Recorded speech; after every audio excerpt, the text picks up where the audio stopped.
కన్నడ నటి రన్యారావు ఇటీవల దుబాయ్ నుండి అక్రమంగా బంగారాన్ని రవాణా చేస్తూ బెంగళూరు విమానాశ్రయంలో పట్టుబడింది. తన సవతి తండ్రి సీనియర్ ఐపీఎస్ అధికారి, ప్రస్తుత police housing corporation DG doctor K Ramachandra Rao పేరు ఉపయోగించి కేసు నుంచి తప్పించుకోవాలని ప్రయత్నించినా ఫలితం దక్కలేదు.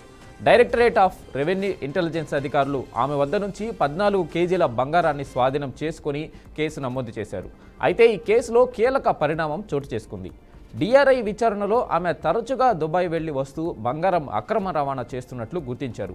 ఈ క్రమంలో రన్యారావుపై సిబిఐ అధికారులు కేసు నమోదు చేశారు. దీంతో వారు త్వరలో రన్యారావును విచారించే అవకాశం ఉంది.